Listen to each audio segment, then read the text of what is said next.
गौतम बुद्ध ने अपने ज्ञान और करुणा से कई लोगों के जीवन को बदला। इस कहानी में हम एक ऐसे कुख्यात अपराधी की यात्रा को जानेंगे जो बुद्ध के मार्गदर्शन में बदलकर एक शांत और साधु स्वभाव का व्यक्ति बन गया। प्राचीन भारत में श्रावस्ती के पास एक भयानक डाकू का आतंक था। उसका नाम अंगुलीमाल था। वह निर्दयता से लोगों की हत्या करता था और उनकी उंगलियां काटकर एक माला बनाकर अपने गले में पहनता था। इसलिए लोग उसे अंगुलीमाल के नाम से जानते थे।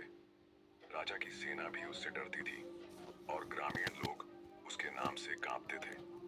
कोई नहीं जानता था कि वह इतना क्रूर क्यों था और उसे इस हिंसा में क्या आनंद मिलता था। अंगुलीमाल का असली नाम अहिंसक था। वह बचपन से ही बुद्धिमान था और तक्षशिला के प्रसिद्ध विश्वविद्यालय में अध्ययन करता था। वहां उसका एक महान आचार्य था जिसने उसे शास्त्रों और युद्ध कला की शिक्षा दी। लेकिन अन्य छात्रों को उसकी प्रतिभा से जलन होने लगी। वे नहीं चाहते थे कि आचार्य उसे सर्वश्रेष्ठ शिष्य माने, इसलिए उन्होंने उसके खिलाफ साजिश रची। उन्होंने धीरे धीरे आचार्य के मन में यह भरना शुरू किया कि अहिंसक एक विश्वासघाती और खतरनाक व्यक्ति है।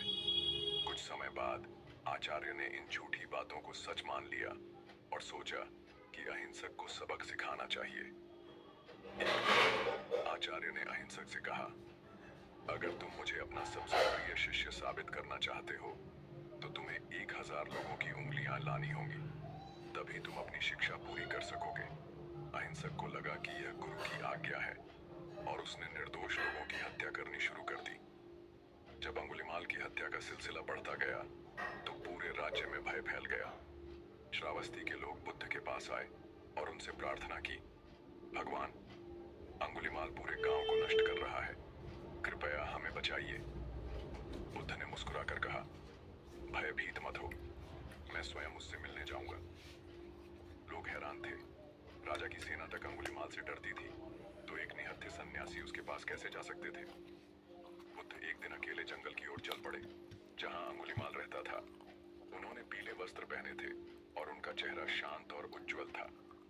जैसे ही अंगुलीमाल ने उन्हें देखा, वह क्रोधित हो गया। एक और व्यक्ति मेरी माला में जुड़ने के लिए आ रहा है।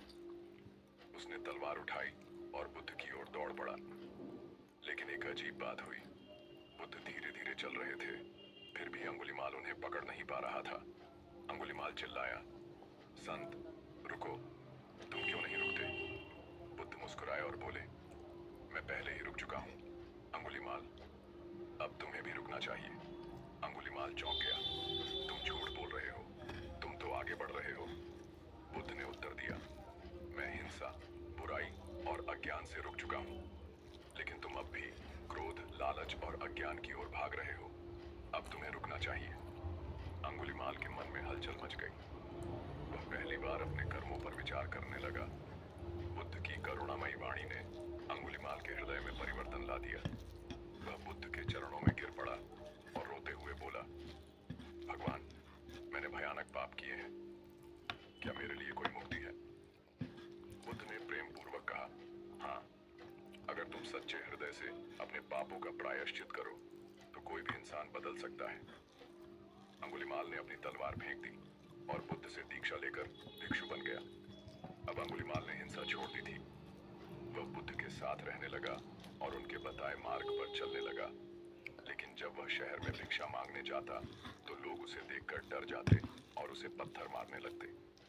एक दिन जब अंगुलीमाल घायल होकर बुद्ध के पास पहुंचा तो उन्होंने पूछा, वत्स, तुमने क्या सीखा? अंगुलीमाल ने उत्तर दिया, भगवान, जब मैं हिंसा करता था तब लोग मुझसे डरते थे, लेकिन अब जब मैंने अहिंसा अपना ली है तब भी लोग मुझे स्वीकार नहीं करते। बुद्ध ने मुस्कुराकर कहा, वत्स, तुम्हें अपने कर्मों का प्रायश्चित करना होगा। धैर्य रखो, सही सोच रखो और सही मार्ग पर चलते रहो। धीरे धीरे लोग तुम्हें माफ कर देंगे। अंगुलीमाल ने बुद्ध की बात मानी और ध्यान सेवा में अपना जीवन समर्पित कर दिया। धीरे धीरे लोग उसे स्वीकार करने लगे और एक दिन उसने निर्वाण प्राप्त कर लिया। यह कहानी हमें सिखाती है, कोई भी व्यक्ति बदल सकता है। अगर अंगुलीमाल जैसे हत्यारे को भी बुद्ध के मार्ग पर चलकर शांति मिल सकती है, तो कोई भी सही सोच से सही जीवन जी सकता है। क्रोध और हिंसा जिज्ञासा का कोई अंत नहीं।